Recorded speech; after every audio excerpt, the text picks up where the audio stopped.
जी, जैसा कि आपने पिछली वीडियो में देखा कि हमने नस्ल कुरैश के बारे में पढ़ा है और इंशाल्लाह अब हम जो डिस्कस करने लगे हैं, वो हाशिम, अब्दुल मनाफ और हाशिम के बारे में कुछ चीज़ें डिस्कस करते हैं।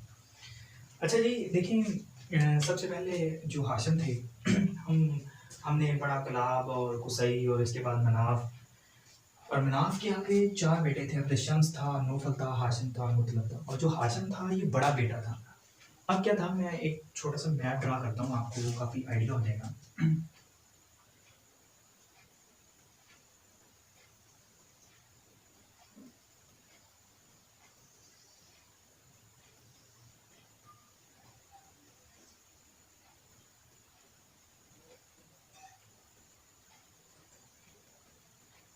अच्छा जी, अब देखिए,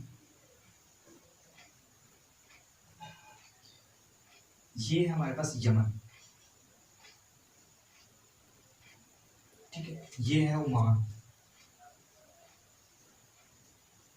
ठीक है? इंशाल्लाह मैं इसके बारे में आपको एक ग्राफी जो है इसकी, वो इंशाल्लाह मैं आपको एक मैप भी ड्रा करूँगा इसका पूरा। अब देखिए, ये है हमारे पास मक्का, ठीक है? और ये है मदीना। अच्छा जी, इसी तरह ये हमारे पास है शाम, ठीक? इसके साथ ही ना यहाँ पे ये है फ़लस्तीन, जिसको हम पैलेस्टाइन भी कहते हैं। ये वाला फ़लस्तीन है। अच्छा, ये वाला जो हिस्सा ना, तब क्योंकि ये इकट्ठा होता था, इसको हम कहते हैं इराक, ठीक है? ये हमारे पास है जी इराक। जी, अब देखिए, ये है फ़लस्तीन।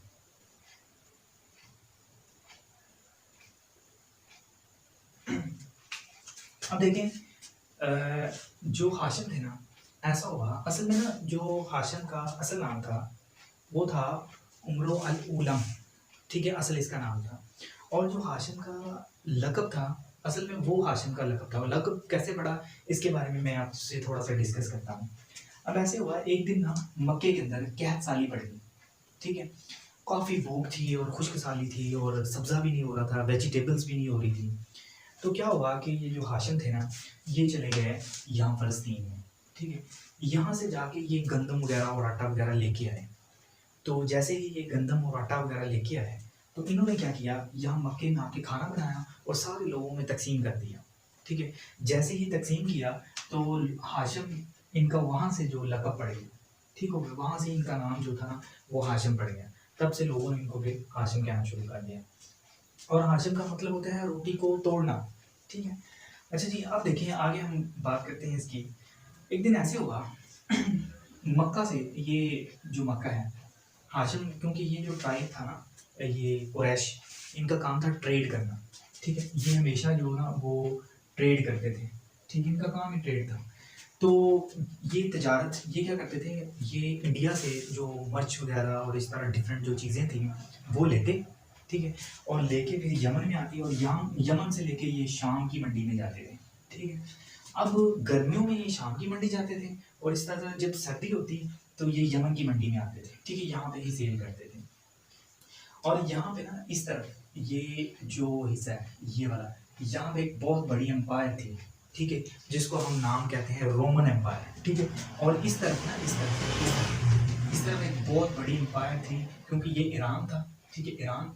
और यहाँ पे एक एम्पायर थी जिसका नाम था पर्शियन एम्पायर, ठीक है? ये दुनिया की बहुत बड़ी पावर थी, लाखों की तादाद में इनके पास। और जो पर्शियन एम्पायर थे, ये सूरज की पूजा करते थे, ये चांद की पूजा किया करते थे। अच्छा, आप देखिए तो अब क्या हुआ कि जो हाशिम था, एक दिन ऐसे हुआ, हाशिम तिजारत की गर्ज से ये गया, या मक्के से शाम जा रहा था। रास्ते में ना यहाँ मदीना के पास, क्योंकि इसका पुराना नाम यसरब है, और मदीना के पास, यसरब के पास क्या हुआ कि यसरब के पास एक मेला लगा हुआ था। तो इसने सोचा चले मेला देख लेते हैं, रेस्ट भी कर लेते हैं। तो इसने क्या किया, वहाँ पे रेस्ट कर ली, ठीक है? वहाँ पे ना जब इसने रेस्ट की, तो वहाँ पे इसने बड़ी खूबसूरत लड़कियाँ देखी और इसको एक लड़की वहाँ पे पसंद आ गई और जिसका नाम था सलमा, ठीक है? अब ये लड़की ना इसको पसंद आ गई, इसने शादी कर ली और इसका जो कबीला था उसका नाम था बनु नजार। अच्छा, बनु नजार कबीले से इसने क्या कर ली, शादी कर ली। अब इसने सोचा कि मैं वापस आऊँगा तो मदीने से इसको लेके मक्के की तरफ आ जाऊँगा। लेकिन क्या हुआ कि इसने क्या किया, यहाँ से मदीना जो था, ये शाम गया, ठीक है? यहाँ से इसने चीज़ें सेल की और ये फ़लस्तीन चला गया, ठीक है? यहाँ पे गया तो इसकी डेथ हो गई, ठीक है? यहाँ पे इसकी डेथ हो गई, बीमार हो गया वहाँ पे और इसकी वहाँ पे डेथ हो गई, ये वापस ना आया। अब क्या हुआ, ये जो हशाम था, ये क्योंकि इसकी शादी हो चुकी थी, काफ़ी दिन 2-3 महीने इसने यहाँ पे मदीना में भी गुजारे थे। तो ये जो ट्राइब था ये वापस मक्के आ गया, जो यहाँ पे गया हुआ था शाम, ठीक है? अब वक़्त गुज़रता गया, 8 साल गुज़र गए, ठीक है? 8 साल के बाद क्या हुआ कि किसी ने बताया, ये मुतलब के साथ था, किसी ने बताया मुतलब को कि आपका भाई एक था, ठीक है? उसने मदीने में शादी की हुई है। तो इसको बड़ा ताज्जुब हुआ मुतलब को कि मेरे भाई ने शादी की हुई है। तो इसने सोचा, इसने कहा मुतलब ने कहा चलिए मैं मदीने में जाके पता करता हूँ। तो इसने जब पता किया, वहाँ से जाके लोगों से पूछा, उन्होंने कहा हाँ बिल्कुल। तो पता चला सलमा नामी औरत से शादी हुई है और उसका एक बेटा भी है, ठीक है? और जिसका नाम था शिबा। अब ये जो बेटा था शिबा, अब क्या हुआ, मुतलब ने कहा कि शिबा मुझे दे दो, आप चलो हमारे साथ चलो, क्योंकि आप हमारे घर की इज्जत हो, ठीक है? मक्के में रवाज था कि अगर कोई औरत थी, उसका हस्बैंड जो डेथ हो जाती, फिर उस औरत को अपने घर में रखते थे। ज़्यादातर ये मक्के के अंदर रवाज था। तो अब जो शिबा था ना, ये मुतलब ले आया।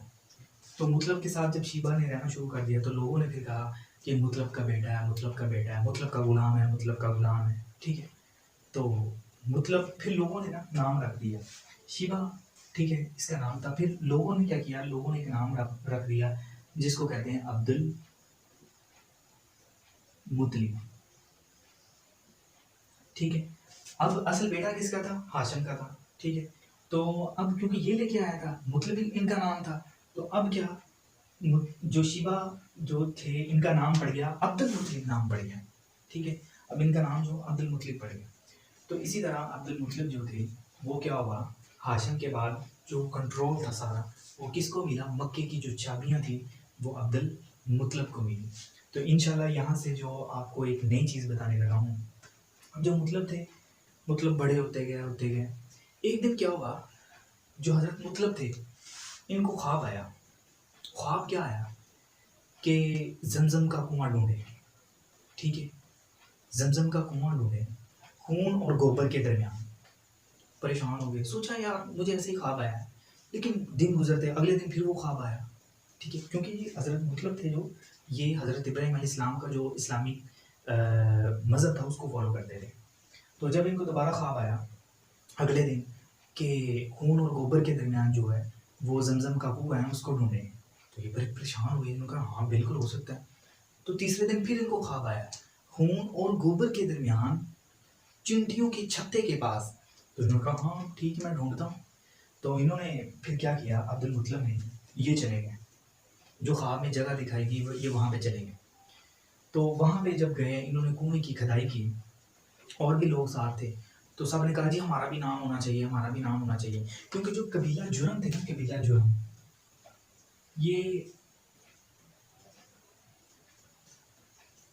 जी, ये जो कबीला जुर्म था ना, ये जाते जाते इसने क्या किया था, इसने उसके अंदर सोने का एक पत्थर था और इस तरह डिफरेंट और भी तलवार थे और काफ़ी चीज़ें जो थी वो ज़ीरा थी, वो उस कुएं के अंदर डाल के बंद कर दी, ठीक है? ताकि जो बनु खज़ा वाले, कबीला बनु खज़ा,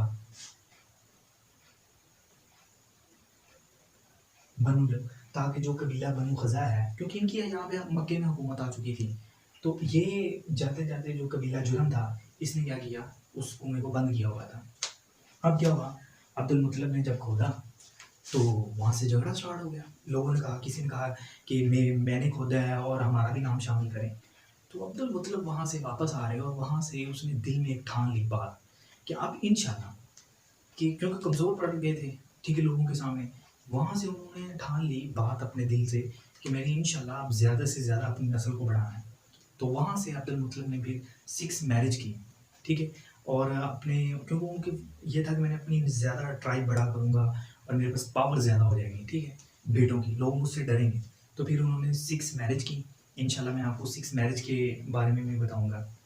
तो जब उन्होंने सिक्स मैरिज की और डिफरेंट जो आप वसल्लम के जो चचाज़ हैं वो पैदा हुए, ठीक है।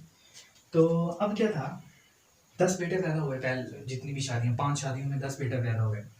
तो जब ऐसा हुआ एक दिन, बड़े होते गए, उन्होंने कहा जब बड़े हो जाएंगे फिर, तभी उन्होंने वादा किया था जमजम के पास ही खड़े होके, जब ये मेरे बेटे बड़े हो जाएंगे तो इनमें से मैं किसी एक बेटे की कुर्बानी अल्लाह के नाम पे करूँगा। तो दिन चलते गए। तो एक दिन क्या हुआ, एक दिन जो हज़रत अब्दुल मुत्तलिब थे, इनके बेटे 10 जवान हो गए। तो क्योंकि मक्के के जो लोग हैं ना, ये प्रॉमिस बड़ा पूरा करते हैं। तो जब ये कंप्लीट बड़े हो गए तो उन्होंने कहा कि कुरा डाली, ठीक है। जब उन्होंने कुरा डाली तो उनके सबसे छोटे बेटे थे अब्दुल्ला, उनका नाम निकल आया। तो परेशान हो गए। फिर उन्होंने दोबारा से फिर कुरा डाली, ठीक है। इसी तरह अब वो फिर परेशान हो गए, ठीक है। अब वो उसको पहली दफ़ा जब कुरा डाली ना, तो उसको ज़िबा करने के लिए ले जा रहे थे। तो दूसरे जितने भी बेटे पूछा, अबू जी आप कहाँ पे लेके जा रहे हैं अब्दुल्ला को? बेटा मैं ज़िबा करने लेके जा रहा हूँ। अबू जी आप ये क्या कर रहे हैं? बेटा मैंने तो वादा किया हुआ था। किसके साथ? अपने साथ। अबू जी ये आपने क्यों वादा किया? सबसे छोटा और प्यारा है हमारा भाई, आप इसको क्यों ज़िबा कर रहे हैं? परेशानी होगी। तो वहाँ पे मक्के के अंदर एक बड़ी नेक खातून थी, औरत थी। काफ़ी लोग उससे फैसले करवाया करते थे। तो उनके पास चले गए। तो उन्होंने क्या की, फिर फाल निकाली, ठीक। तब ये था, फाल क्या निकाली? फाल ये निकाली कि ये जैसे एक पॉइंट है, ठीक है। ऐसे ऊपर की तरफ ना वो तीर को फेंकते थे। अब देखिए ये एक पॉइंट है, ठीक है। यहाँ पे 10 ऊँट रख दिए और यहाँ पे क्या रख दिया? अब्दुल्ला को रख दिया, ठीक है। अब क्या हुआ, तीर उन्होंने फेंका, अगर तो तीर इस तरफ गिरा, ठीक है, तो फिर 10 ऊँट, ठीक है। अगर तीर इस तरफ गिरा तो फिर अब्दुल्ला को ज़िबा किया जाएगा। तो काफ़ी दफ़ा उन्होंने तीर फेंके, लेकिन हर बार जो तीर था वो इस अब्दुल्ला की तरफ गिर रहा था, ठीक है। हर बार इस तरफ आ रहा था तीर, जैसे ही ऊपर को फेंकते थे। अच्छा, अब क्या हुआ था कि उन्होंने, क्योंकि जो एक कत्ल होता था ना, उसको 10 ऊँट यानी कि उसका जो होता था मुआवजा होता था।